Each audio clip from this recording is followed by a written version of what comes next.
All right. So, welcome to Theory of the Dollar. I'm Dr. Jermaine Kimble. And this week we're joined by Melissa Martin. She is the founder of, now I'm going to make sure I get this right. So, it's the Blackwood, finish it for me. Blackwood Impact Group. Blackwood Impact Group. All right. So, tell me about Blackwood. What is that? So, the purpose of the show is, we're trying to encourage entrepreneurs to take a leap and to try to delve into the world of working for themselves or chasing whatever dream they may have. So how does Blackwood play into that?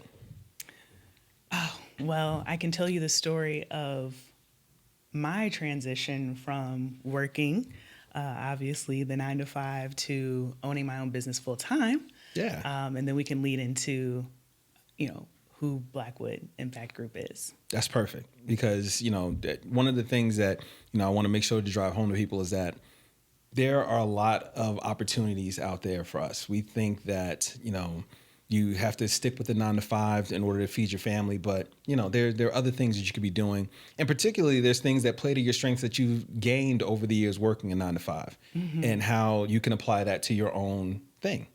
Right. So, yeah, please. So what were you doing before you started your business and how did you get to this point? Sure. So, the time in my life right before Blackwood Impact Group was born, I was head of sales within digital marketing agencies.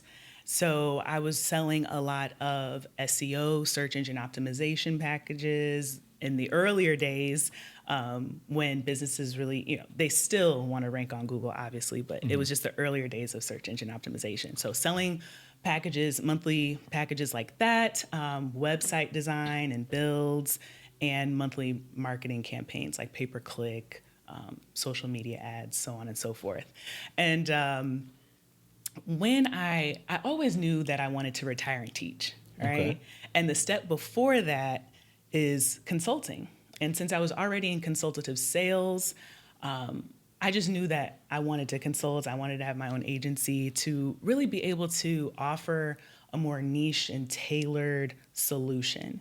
So one of the things about working in agencies is you have to adhere to that agency's, either, service portfolio, what they offer, who their clientele is. And it was oftentimes I would sit across from particularly smaller businesses and they simply, they really couldn't afford us. They couldn't afford the big agency, but just sitting there asking them questions, listening to their challenges and what they were going through, I could easily pinpoint what they needed to do, and it didn't necessarily need to take all that it would have, the investment to work with us, right? At their stage.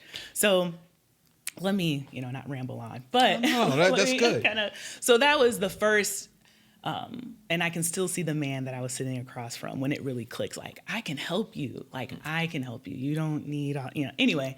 So, that was like the first piece in my mind, like, okay, maybe I need to start consulting sooner than I thought. And my initial plan was to leave my boutique agency, go back and get my master's, and in that process, work in corporate. Because like all great consultants spent 20 years at IBM or like some big box, agency. And I didn't have that yet. So I was like, let me get my MBA. I'm gonna go work corporate and then I'm gonna be a consultant. All right. So that was that was gonna take me another 5-10 years before I would be out on my own. Right. Okay. But here's what happened. Just as I started thinking those things and, these seeds were planted inside me, different avenues just started to open up. So as I'm still working, in the design agency I was at, other people in the industry, other digital marketing agency owners and, companies like that were trying to poach me. And I was like, oh, they want your girl. Okay, so maybe like I have something going here. And long story short, what I ended up doing was this was the pivotal moment when it clicked that, no, I'm not going to go and try to work at IBM all these years. And, I have to have gray hair before I can become a consultant and just all the head trash that I had been thinking previously.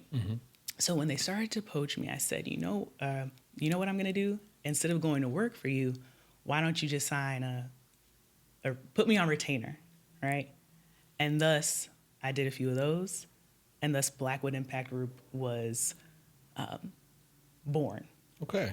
right? All right. So that was my transition. I was like, okay, if I can get these agreements signed that they're gonna keep me for X amount of time, I know that's X amount of money. I'm a sales girl, so I was like, I know I can sell something before the end of this contract, and I was like, let's go. Good stuff. We have a very similar background. So, same with you, the same that, I started working for larger companies, and I would sit across from these, agencies who couldn't, or these smaller businesses who couldn't afford the KPMGs or the Deloittes. Right. And I'm sitting there thinking, I can do this for them. And, they would pay me a third. I would still make a great profit.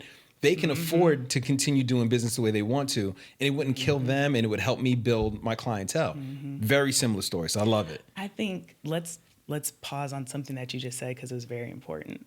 It was a key, I think, something we need to address. Okay. So you said you could help them for a fraction of the cost, yet still make a profit. It's still profitable to you. I think that's good to highlight, because I know I said something similar, like, oh, I can help you. You don't have to spend all this money with. That doesn't necessarily mean that you still can't get paid. Right. Because a fraction of what you would pay a bigger firm, if they're paying a bigger firm $50,000, for example, IRS could be watching. I don't know. If they're paying $50,000, exactly, $50,000, and they opt to pay me $25,000. That's still nowhere near what they were going to pay. They get the same level of service. They get the same subject matter expert, but they can continue on, especially for like a startup that's operating off of their Series A funding. They just got started to have some investments. They don't have the wiggle room to kick out a lot of money to build out whatever program you're working on. So in your space or in mine. So finding a boutique consultant agency is really beneficial. Yeah. So good stuff. Okay. Yeah, for sure. All right. So we got the basics. So this is where you brag on yourself a little bit. So we talk about why someone should care, basically. So this is, you toot your own horn. So what are some of your accomplishments? Like some of the agencies you may have worked with, or things that you've accomplished, just a couple. I think it's a nice transition from what I was saying to answer this question. I think as I get older, I feel like accomplishments come from figuring it out. Okay, I had this problem, I had this challenge, I got over it. Or I couldn't figure this out, and I pieced it together. And how things just naturally come together. So when Blackwood Impact Group was started, I didn't necessarily, where I am today in my brand and my messaging and who I'm helping, it took me 5 years to get here. Okay. Right? So going back to, I was always head of sales, but I had this business and marketing background. When it was time for me to do my own thing, I was like, what do I call myself? Do I call myself a fractional sales officer? Do I call myself a fractional marketing officer? What lane? I felt like I had to decide. And so going back to the root problems that I knew that I wanted to solve for people, for small businesses, it was really about aligning your verbal brand message, how you answer the simple question, what do you do? That's a very important answer, right? And a lot of people, flub on that. So again, going back to, I knew that small businesses really struggled with having a solid verbal brand identity so that they could clearly articulate what they do, the problems they solve to their ideal customer. I knew that another challenge was they always wanted to, small businesses, because it's scrappy, it's rough. It's I don't know if I'm going to eat. Let me just do something let me hop on this trend. Let me get on social media. Let me do all these things. And you rush to do that without a strategy, without intention, and you end up wasting a lot of money on marketing. I hate that for them, because your money is so precious as it is. And if you waste it on the wrong thing when you're small, it hurts. So again, the brand messaging, the your marketing strategy, what you're doing, and just how to apply all of this. And that's really when those things are aligned, your verbal brand, and just your brand, the visual does matter, of course, cohesiveness. But when your brand fuels your marketing messaging, which then fuels sales coming in and closing, like that's what drives revenue, right? Operations does play a part in that. But that is the heartbeat of your cash flow. So when I knew, I was like, how am I gonna articulate that, right? Like in the beginning, I couldn't really articulate it, but that's what fueled me to start Blackwood and what we're offering. And so I think, going back to your second question, like what are your accomplishments, toot your horn and things like that, I just love that I have a gift to be able to help businesses fuel their revenue, fuel their lead generation. I love what I do, and being able to, help that small business, like that's the accomplishment for me. That's a huge accomplishment. That's the accomplishment for me. But if we want to go like LinkedIn profile, but no, I think that was great, because a lot of businesses do struggle with, how do I differentiate myself from someone else? So if you're able to walk in and say, this is how we do that. I mean, think about like during the pandemic, 1 million people started businesses, and 1 million people has the access to the same tools, the same training courses, the same everything. So everyone's trying to, dip their toes into this business, but, so is everyone else. So how do you separate yourself, with your branding and with your marketing, with your messaging? So that is huge, and that would be something that, I think anyone would want to know, like, how do I separate myself from the pack? So I think that is a huge accomplishment, that you're able to do that for people consistently. So, that works. I love what I do. I'm still a solopreneur. Okay. So I have a lot of meetings with myself and in the car. But how do those meetings go? That's a whole nother show. Because as long as you're not arguing with each other, I mean. No, it's not crazy. It's not crazy. Okay. It's just like, let me be a sounding board from my head to my heart to my like intuition. You know what I mean? Sometimes you got to say it. Sometimes you got to write it and not just be all in your head, right? But it's funny, I was just thinking, like, I'm in a season of working on my business, like very, very hard. Okay. Like, hence why we're here doing this, you know what I mean? Content, getting out there, networking, all of the things, building your audience and your authority. But working like on my clients' work is so easy versus working on my own business. Yeah, that's always the thing. So like I can write a press release for somebody else, like it ain't nothing. And then it comes down to like write mine, and I'm like, oh, this is so daunting. But yeah, that's kind of some of the internal dialogue that I deal with. Like, what have I gotten myself into? Yeah. I've had that meeting in the mirror, several times. Like, am I? It's a lot of work. And it is very easy to do the work for someone else because you've been doing it for so long. You know it.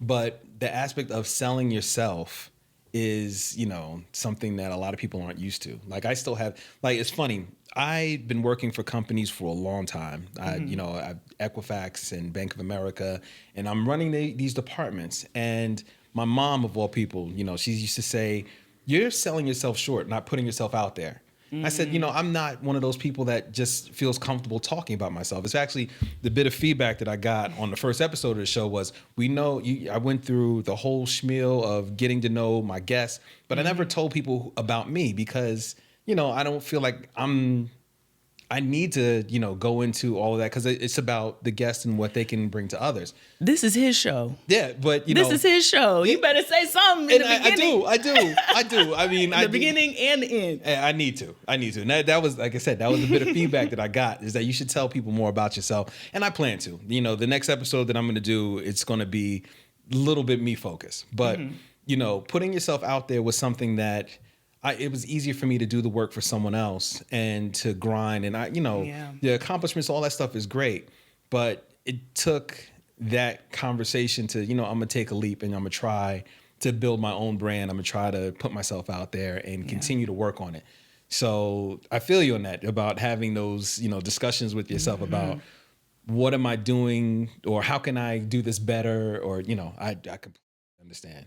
And I used to say, like, it's like having your own business is like having two jobs. It's you have your client work or, the fulfillment if you're selling products, and then working on your business. I feel like in today's age, like, no, it's three jobs. You have that client, customer, fulfillment, whatever.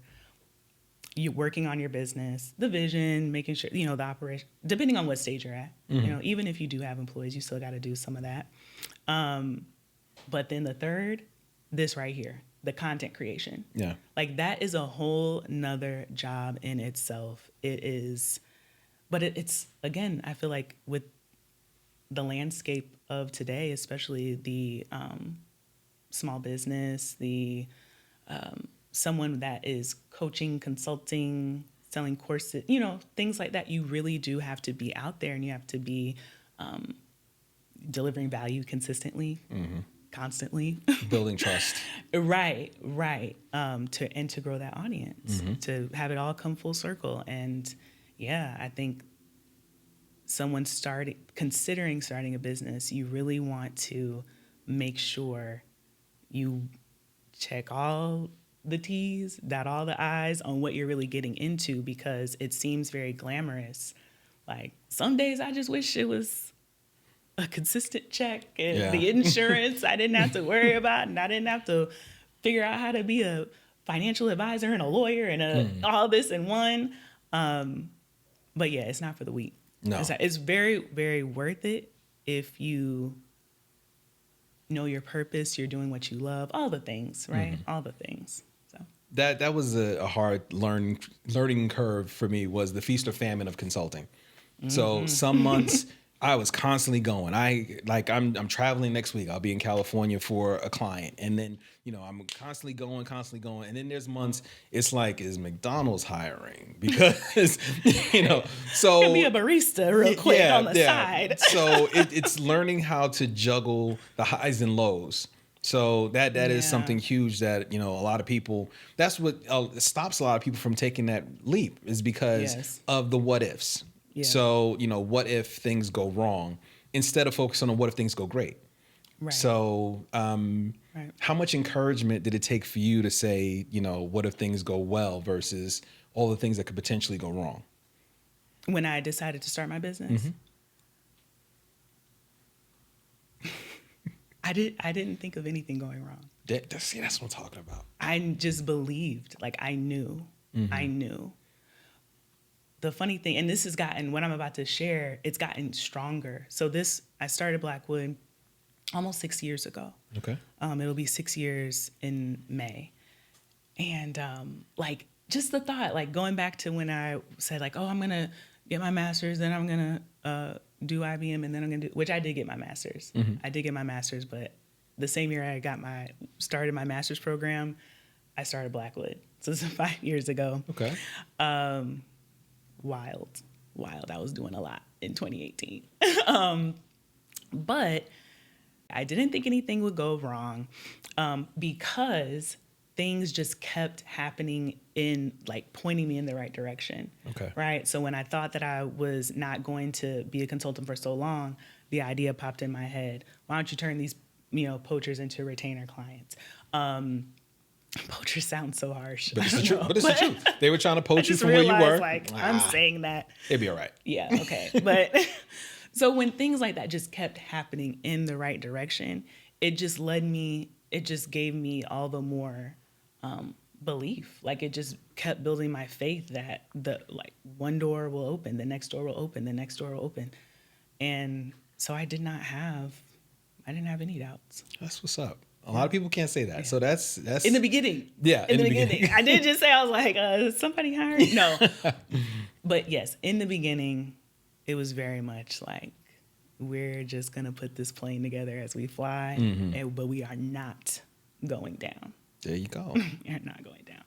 Okay. I mean, and that's admirable, because a lot of folks don't know how to put the plane together as they're flying. So, that was a struggle for me to learn. Especially, so I have kids. So, trying to still worry about what your responsibilities outside of your business, but still trying to grow your business. Yeah. And, like I said, the feast or famine, finding out how to juggle all that, it takes some doing, but it's possible. I mean, there are a lot of us doing it. So I just want to add one thing to that, just piggyback off of what you're saying. I have to give credit to some experiences before this, also why I also probably wasn't so afraid. I had been a part of starting a digital marketing agency. So I was a co-founder in a digital marketing agency. And the only difference, of course, being a co-founder, you're going in it with a group of people, a team of people, versus this time going in it solo. But I definitely learned a lot from that. So I think those experiences of bootstrapping a company, again, head of sales, responsible for 80% of the revenue that was generated through that business, having seen it being done, right? Also, I always worked with small businesses. So even from the Atlanta Braves, Nashville Predators, that back in my sports marketing days, they're big names, but they're actually really small offices. So I've always been in that like small business type of feel, like setting, and been able to see the resourcefulness, see the scrappiness, and also see it grow. So I think that helped me, obviously, where I am today. Okay. So did you always have an entrepreneurial spirit, or is that something you developed later, or what would you say to that? A few interesting stories come to mind. All right, shoot. So when I have to start with my father. Okay. So my father was really high up in Baxter. So I've been in Atlanta since '98, but I was born outside of Chicago. Okay. And while Atlanta is home, that's where I was born.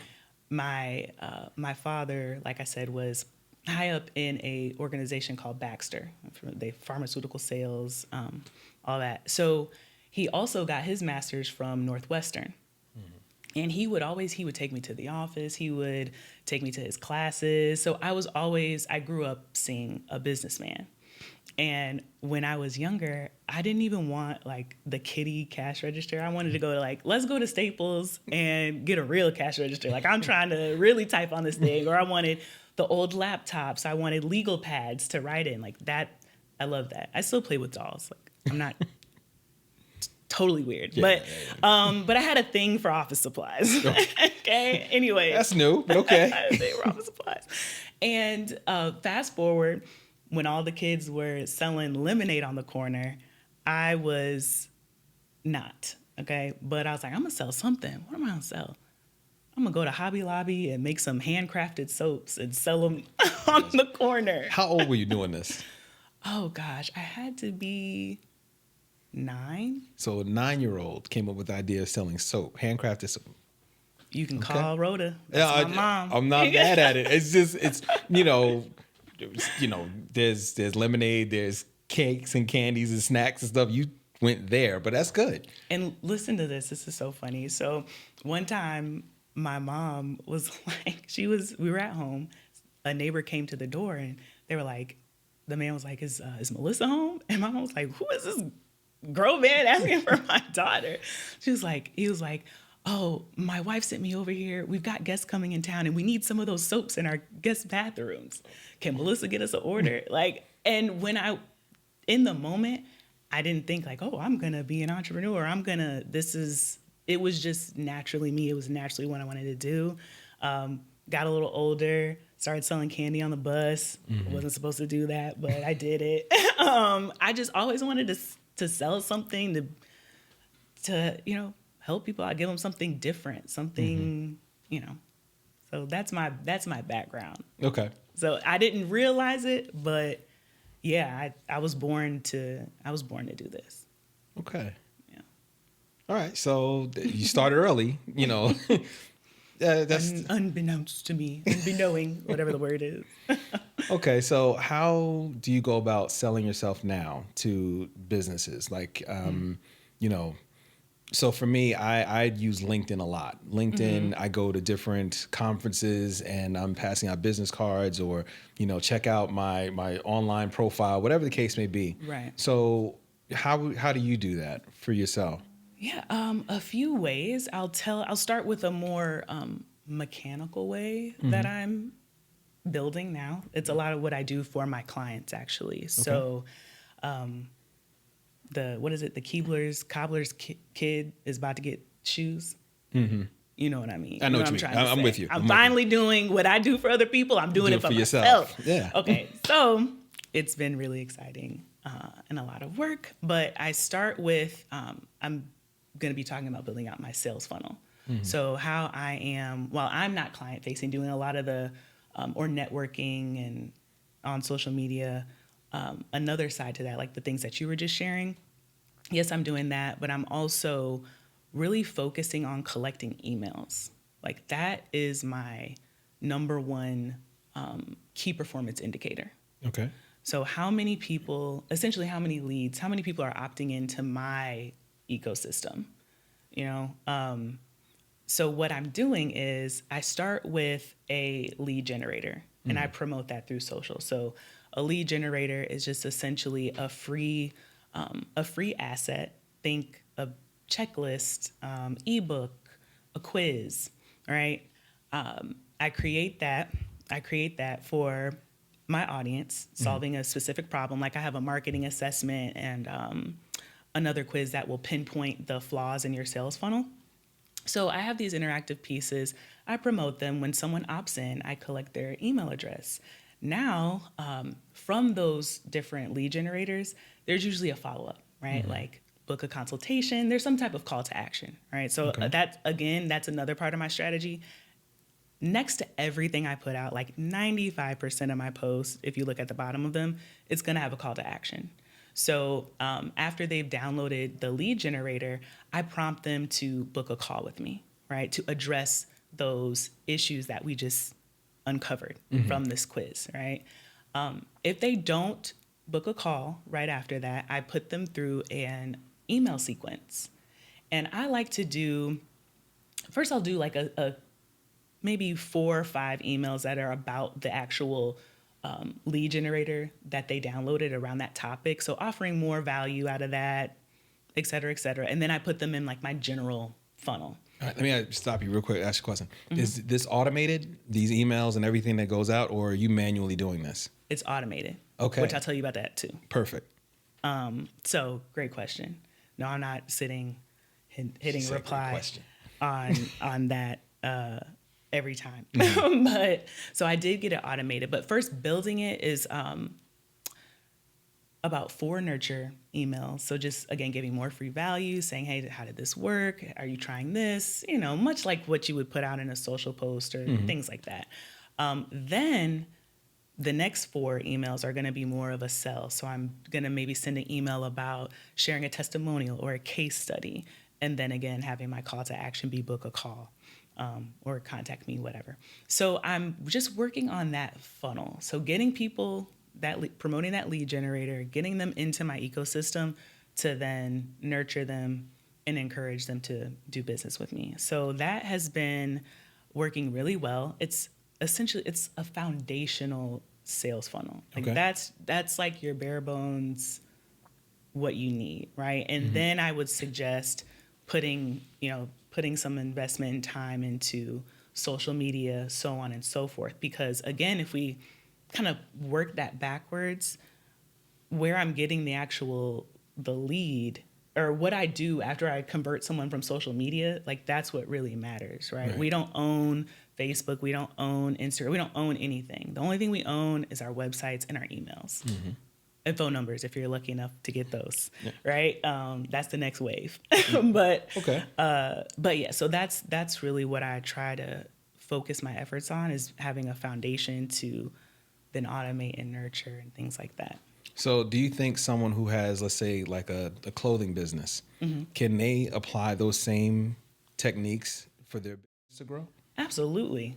Okay. So And it's always, I feel like the grass is always greener on the other side, but I sit and I think to myself like, oh, products are so much sexier to like market and, actual product versus this, I can't touch this thing, but I'm selling it to you.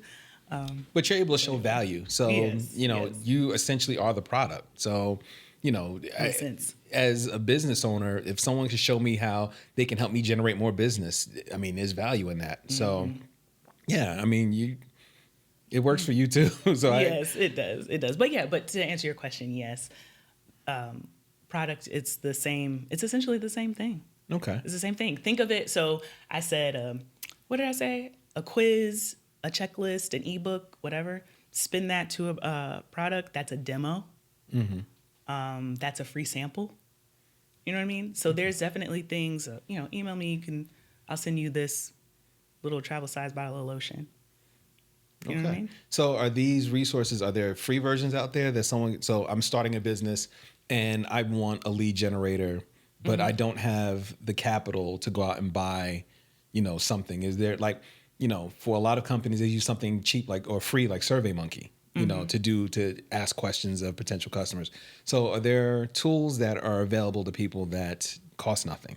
Absolutely. And my first recommendation with trying to create your lead generator, really just think about, just do a dump of all the problems your client or customer experiences. Just start with that, then say, okay, what little piece of information could I offer them that would solve just a fraction of that? It doesn't have to solve the whole big problem, right? But what can I do? Think the problem, overcoming an objection. Just think value of what would make someone give me their email address. An email address is kind of like between $5 to $10. It's like, would I pay $5 to $10? That's what people that's mentally what we put our email on. Like, do I really want to give them my email? I don't know. I'll give you $10. Don't want to be harassed or right. So it's like, is it worth it? So make it something that's worth it. And then you can go to a free resource like Canva. And let's try to think of an example. I don't want to go the cheap way out and use my own. So let me think of something real quick. Let's say you are a beautician or a lash tech. Okay, I'm getting girly on you.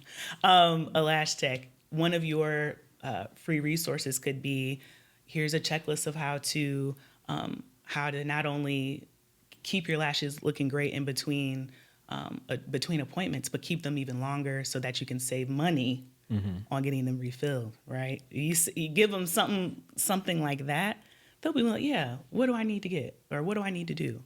You know what I mean? Give them something of value, right? And you can make this simple checklist, like I said, in something called Canva.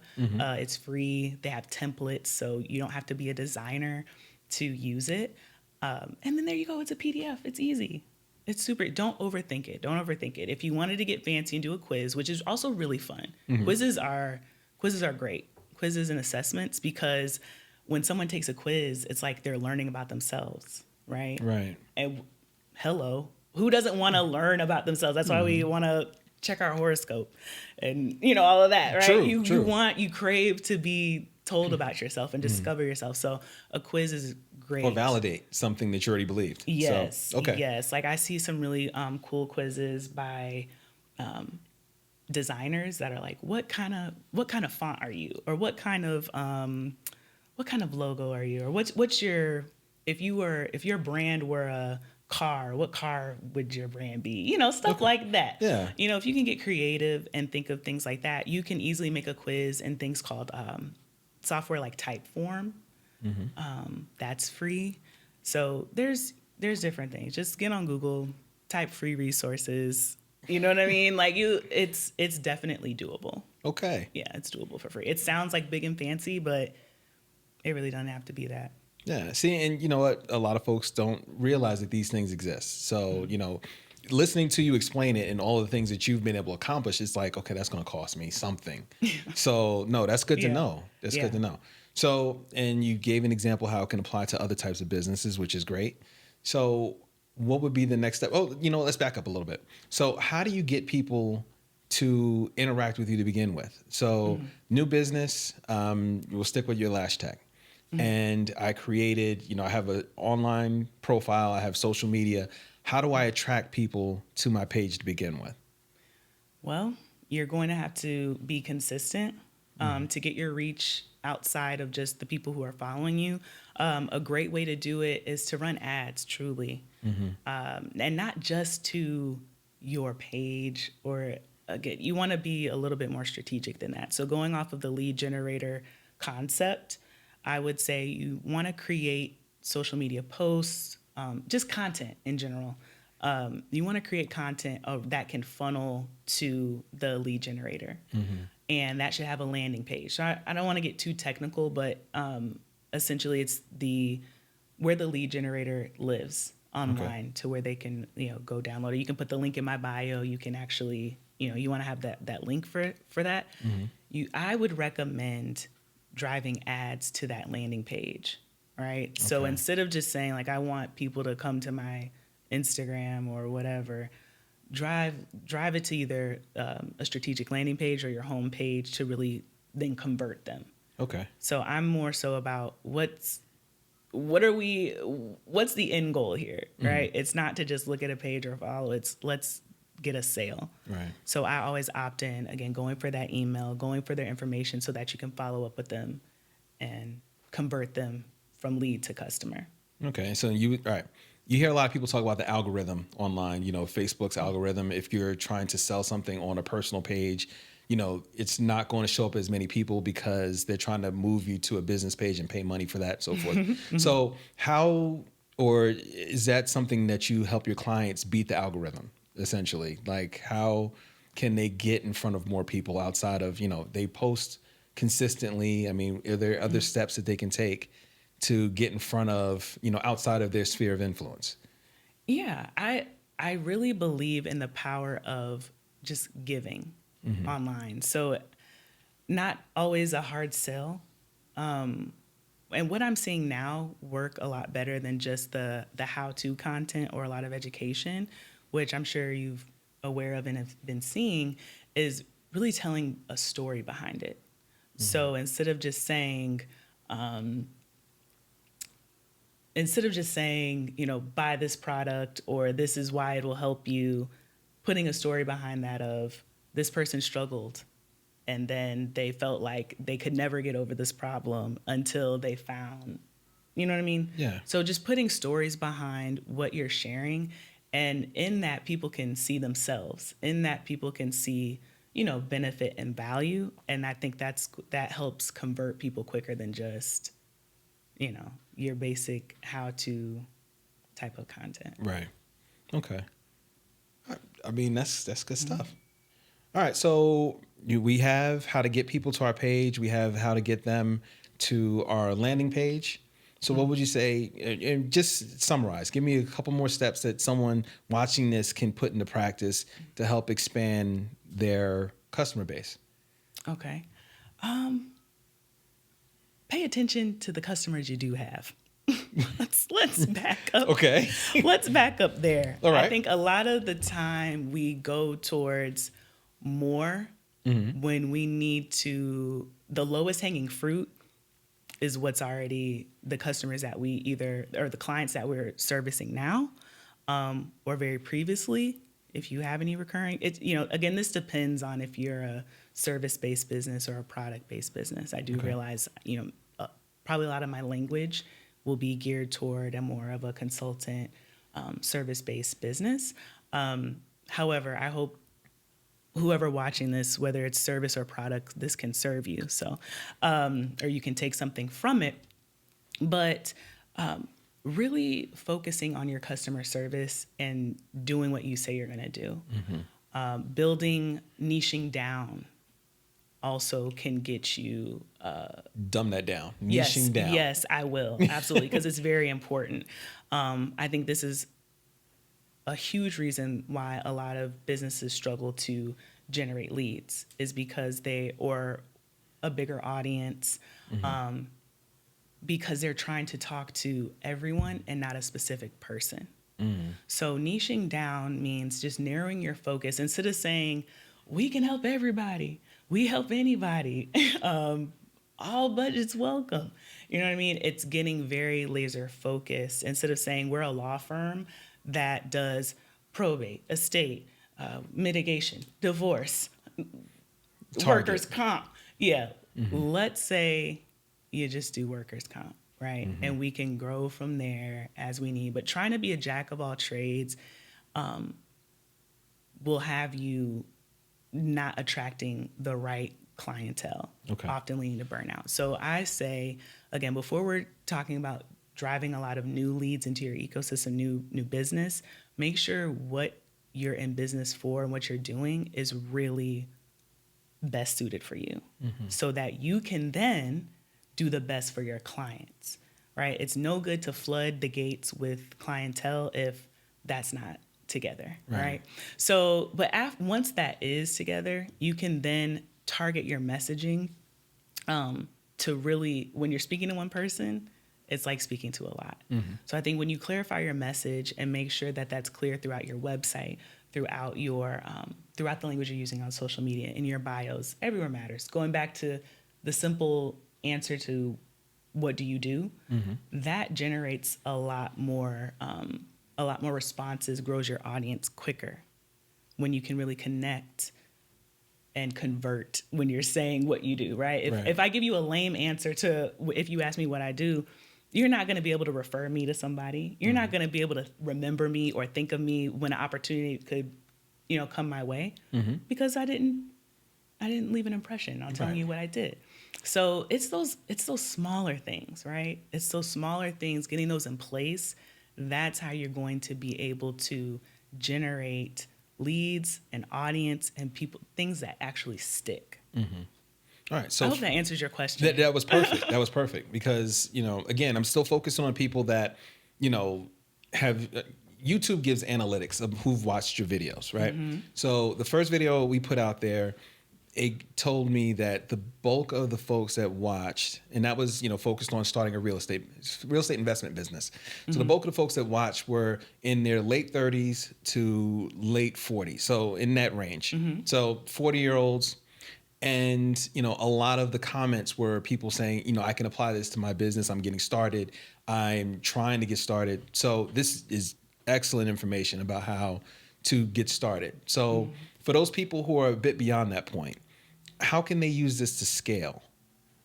So, they now know how to attract more people to a landing page to try and convert more. So would you say that sticking with, the laser focus and the target is great for people who are, a bit beyond this point and they want to grow? Or would you say that lane works? I love this question. This excites me. This motivates me because that's what I'm building towards as well. So that foundational sales funnel, you want to put that sucker on steroids. You want to do that. You want to have a lead generator for every service or product that you have. You want to just multiply that throughout or across your business, right? So usually the first sales funnel that I would start with building, those steps, again, the lead generator, the your landing page for that, the lead generator, the emails, the social media that feeds that whole, that whole streamline. You then want to take that's for let's say that was more geared towards your brand message as a whole. Okay. So now we'll say, okay, well, now we're going to do this for this product or service, and that so on and so forth. We're going to do this for this industry. Now you start having, you can have lead generators, one for nonprofits, one for for-profits, one for, an example for me, a lead generator that's geared toward helping a business that does products versus services. Okay. Right? So while staying niche. Yeah. While staying niche. But you see what I'm saying. You double down those fundamentals across multiple areas, and it's just essentially what you're going to start doing is running multiple marketing campaigns. Right? So the bigger your wings, the higher you can go, the more you can soar, the more you can fly, right? Right. So that's what you want to do. You want to take the foundation, the fundamentals, and then break them out across your business. Okay. So Yeah. So It's really simple. it is. But you know what? It's There's so much that's simple because you've been doing it. I know. You know, for I someone know. that this is I all say- I new say that information. joking. But I'm no, just I agree with teasing. you because hearing you say it, it's like, damn, that makes sense. Like, That's right. That's all we and- got to do. But it takes a lot of work. Yeah, And a lot of time. But you know what? And that's the KISS method. You keep it simple, stupid. Mm-hmm. So it sounds like it's clicking in my head. Like, wow, that makes a lot of sense on how to do this. And it's they're free tools to do it, and I can scale my business. This is good stuff. Yeah. Yeah. Yeah. All right. So we're still going. So one more tip. So Okay. they've done the steps that you've given so far. What's the last thing that you would, say, this is just as important and this is how you keep your customers happy or you keep converting? Okay. There's a few different things that come to mind, but I would say the next step, once you get those sales funnels going, make sure that you are then operationalizing the steps. So if you heard of standard operational procedures, SOPs, just documenting every step. So depending at a point where you're running multiple campaigns, you either have contractors or you've hired maybe an assistant or one or two people, right? As it gets sophisticated. But as you grow, depending on how big you want to get, for operationalizing that, you then got to think about your talent. I think that's that might be, we're getting into more operations and more operation side of the business, but that's what comes next when you're talking about scaling. Another step before just hiring the team, automation. So going back to that, you want to automate as much as possible. So it's pretty common to hear people say, like, your first hire is a virtual assistant, right? You've heard that? Yeah, I have. So would you say that's true? I mean, yes, and okay. or but. I don't know. So before the virtual assistant, I say automate your business till you can't automate it anymore. And then as you do that, as you figure out, okay, this is what AI can do, this is what this can do, this is what I can automate. These are the tools I can use. Now let me fill in the gaps to make it run smoother with people, and then start hiring that way.